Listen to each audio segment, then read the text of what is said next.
안녕하세요. 오늘은 연말 기도주일 5째 날입니다. 오늘은 세 천사의 기별 중에서 셋째 천사의 기별을 중심으로 마지막 심판과 하나님의 사랑이라는 제목을 가지고 살펴보도록 하겠습니다. 셋째 천사의 기별은 사람들에게 어린 양의 편에 서서 악인의 운명을 피하라고 설득하는 경고이자 하나님의 사랑의 호소였습니다. 요한계시록 14장에 나와 있는 셋째 천사의 기별을 한번 읽어보도록 하겠습니다. 계시록 14장 9절에서 11절에 있는 말씀입니다. 또 다른 천사 곧 셋째가 그 뒤를 따라 큰 음성으로 가로되 만일 누구든지 짐승과 그의 우상에게 경배하고 이마에나 손에 표를 받으면 그도 하나님의 진노의 포도주를 마시리니 그 진노의 잔에 섞인 것이 없이 부은 포도주라. 거룩한 천사들 앞과 어린 양 앞에서 불과 유황으로 고난을 받으리니 그 고난의 연기가 세세토록 올라가리로다. 짐승과 그의 우상에게 경배하고 그 이름의 표를 받는 자는 누구든지 밤낮 쉼을 얻지 못하리라 하더라. 셋째 천사의 기별에 따르며 선악의 대쟁투가 끝났습니다. 악은 자신의 정체를 드러냈고 더 이상 예수님을 고소할 어떠한 근거도 찾을 수가 없게 되었습니다. 그러므로 짐승과 그의 우상에게 경배한 자들은 거룩한 천사들과 어린 양 앞에서 고난을 받는다라고 기록하고 있습니다. 그러면 여기에 등장한 어린 양은 누구일까요? 그럼 바로 우리 모두의 죄를 지고 십자가에 돌아가신 우리의 메시아이신 예수님이십니다. 그런데 그들은 지금까지 예수님을 부인하고 부인했습니다. 예수님을 조롱하고 희롱하였으며 예수님의 경고를 무시하고 사탄을 경배했습니다. 지금 선악의 대쟁투가 끝나고 그 숨겨진 실체가 드러난 것입니다. 그들은 십자가에서 죽기까지 자신의 사랑을 드러낸 하나님의 어린 양이신 예수님을 바라보았습니다. 그들은 어린 양을 바라보면서 하나님은 참으로 사랑과 공의의 하나님이시며 자신들의 모든 행위가 정당화될 수 없음을 깨달았을 것입니다.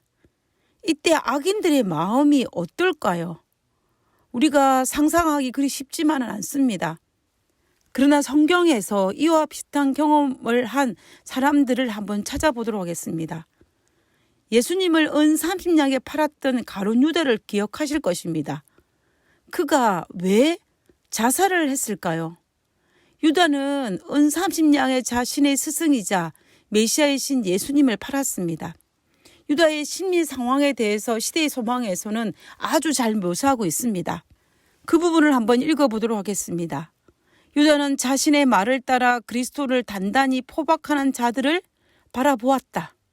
그는 구주께서 자신을 끌어가도록 놔두는 것을 보고 몹시 놀랐다.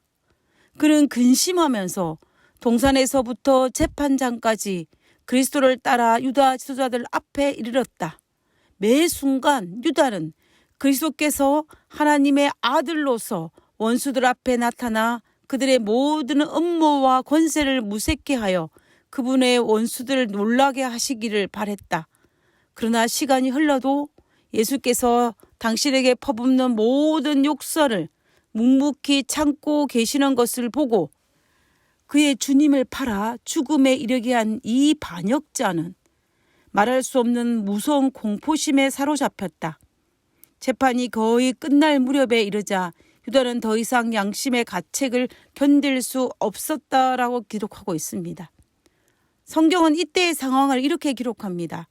마태복음 27장 3절에서 5절에 때에 예수를 판 유다가 그의 정죄됨을 보고 스스로 뉘우쳐 그 은 30을 대제사장들과 장로들에게 도로 갖다 주매 가로되 내가 무죄한 피를 팔고 죄를 범하였도다 하니 저희가 가로되 그것이 우리에게 무슨 상관이 있느냐 내가 당하라 하거늘 유다가 은을 성소에 던져놓고 물러가서 스스로 목매어 죽은지라. 유다는 자신이 무죄한 피를 팔았다는 사실을 알았습니다. 그래서 그는 그 죄책감을 감당할 수가 없었습니다.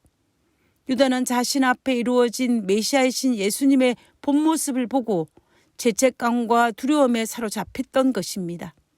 아마도 유다의 생애에서 가장 두렵고 무서운 시간이자 최고의 고난의 시간이었을 것입니다. 그때 유다는 자신의 죄를 진심으로 뉘우친 베드로처럼 진정한 회개를 했어야 했습니다. 그러나 유다는 자신의 죄에 대한 공포심과 죄지은 자신이 장차 받을 심판에 대한 두려움에 억눌려 있었습니다. 그리고 죄책감에 짓눌려서 그는 그것을 감당치 못하여 자살을 선택한 것을 볼 수가 있습니다. 참으로 슬프게도 이 순간에 유다는 자기 자신 때문에 고통받는 예수님 때문에 자살을 한 것이 아니라 자신 때문에 자신이 받을 심판에 대한 결과에 대한 공포심으로 자살을 선택한 것을 볼 수가 있습니다. 예수님의 고통보다는 자신이 무지한 피를 팔았으므로 자신에게 임할 형벌에 더 관심을 가졌고 그 형벌이 두려웠기 때문에 그는 스스로 자살을 선택할 만큼 고난의 시간을 보낸 것입니다. 유다는 자살을 선택할 정도로 그 고난이 심하였음을 우리는 알 수가 있습니다. 셋째 천사의 기별처럼 선악의 대쟁투가 끝나고 자신들의 죄가 눈앞에 드러날 때에 그리고 자신들 눈앞에 어린 양을 바라볼 때에 그 마음이 얼마나 공포심과 두려움 그리고 죄책감이 들겠습니까? 가룟 유다를 자살로 인도할 만큼의 고통입니다. 하나님께서는 가룟 유다를 정죄하지 않으셨지만 가룟 유다는 스스로 정죄를 당한 것입니다. 결국 선악의 대쟁투가 끝나고 악인들은 하나님의 실체를 발견하고 난 다음에 가룟 유다보다 더한 고통을 받을 수 있을 것임을 우리는 충분히 짐작할 수가 있습니다. 그리고 또 한 사건이 있습니다. 사도행전 7장에 보면 스데반이 설교하는 장면을 기억하실 것입니다. 스데반의 설교를 보면 구약의 역사를 쭉 나열합니다. 그런데 유대인들이 그 역사 중에서 부끄러운 과거의 역사에서 아무런 교훈을 찾지 못하고 오늘날 메시아로 오신 예수님을 박해하고 십자가에 못 박았다는 사실을 이야기합니다. 사도행전 7장 52절에서 53절에 보면 너희 조상들은 선자 중에 누구를 핍박하지 아니하였느냐? 의인이 오시리라 예고한 자들을 저희가 죽였고 이제는 너희는 그 의인을 잡아준 자요 살인한 자가 되나니 너희가 천사의 전한 율법을 받고도 지키지 아니하였다 하니라. 결국 스데반은 유대인들에게 선지자의 예언대로 메시아이신 예수님을 십자가에 못 박았다라고 폭로하고 있는 것입니다. 부인할 수 없는 자신의 죄가 폭로되었습니다. 그때 그들의 반응이 어떠하였습니까? 사도행전 7장 54절에 보면 저희가 이 말을 듣고 마음에 찔려 저를 향하여 이를 갈그늘이라고 하였습니다. 유대인들은 스데반의 질책에 대해서 자신의 죄에 대한 죄책감, 죄의 결과에 대한 두려움과 공포심에 가득하여 자신의 감정을 조절하지 못하고 분노의 감정을 그대로 표출하였습니다. 성경은 이 부분을 마음에 찔려 저를 향하여 이를 갈았다라고 하였습니다. 그들은 자신의 분노와 격분의 감정을 통제하지 못하고 이를 갈며 돌로 스데반을 죽이는 살인사건을 저지르고 말았습니다. 자신의 죄에 대한 죄책감과 심판에 대한 두려움과 공포심이 얼마나 컸음을 우리는 여기서 알 수가 있습니다. 그런데 이와 비슷한 내용의 설교를 듣고 다른 반응을 보였을 때도 있었습니다. 그것은 사도행전 2장에 나오는 베드로의 설교를 듣고 난 이후에 유대인들의 반응이었습니다. 베드로는 분명히 설교 도중에 사도행전 2장 36절에서 이스라엘의 온 집은 확실히 알아라고 거듭 강조하면서 너희가 십자가에 못 박은 예수라고 하였습니다. 결국 베드로는 너희들이 메시아이신 예수님을 십자가에 못 박았다라고 한 것입니다. 자신의 죄가 드러났습니다. 예수님은 분명히 하나님의 아들이셨고 메시아이셨고 죽었지만 부활하셨습니다. 그러나 이때에는 스데반의 경우와 조금은 달랐습니다. 사도행전 2장 37절에 보면 저희가 이 말을 듣고 마음에 찔려 베드로와 다른 사도들에게 물어 가로되 형제들아 우리가 어찌할꼬 하거늘. 자신의 죄를 인정하는 행위입니다. 그렇게 되자 그들은 회개하고 침례를 받았고 초대교회의 멤버가 되어 예수님의 도를 전하는 성도가 되었습니다. 이들은 초대교회의 개척자들이었고 하나님의 복음을 전하는 기초가 된 것을 우리는 알 수가 있습니다. 자신의 죄가 드러났을 때 한 무리는 자신의 죄에 대한 죄책감이라는 감정에서 하나님 앞에 회개로 나아갔지만 다른 무리는 자신의 죄에 대한 죄책감에서 자신이 받을 심판에 대한 결과에 대한 두려움과 공포심을 가지고 자신의 분노를 조절하지 못하여 살인을 저지르는 모습을 우리는 볼 수가 있습니다. 우리는 성경에 기록된 이 사건들을 볼 때에 하나님은 가룟 유다도 스데반의 설교를 들었던 사람들을 정죄하지 않았습니다. 그러나 그들 스스로 죄에 대한 결과를 받는 모습을 우리는 볼 수가 있습니다. 지금 살펴본 이 사건들과 마지막 선악의 대쟁투가 끝난 시점은 비슷하지만 분명한 차이점은 있습니다. 그것은 성경에 살펴본 이 사건들은 아직 하나님의 은혜의 시간이 남아 있지만 셋째 천사의 기별에 해당하는 그 마지막 선악의 대쟁투가 끝난 시점에는 은혜의 기간이 끝났습니다.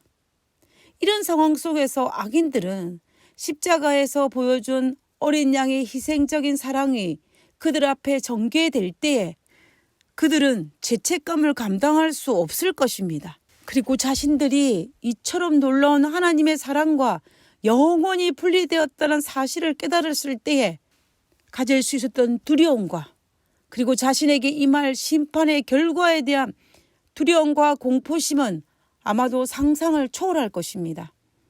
그리고 악의 세력은 예수님의 십자가 희생을 보면서 자신들을 향한 하나님의 심판이 참으로 정당하며 자신들의 죽음은 정당하다고 고백할 수밖에 없을 것입니다.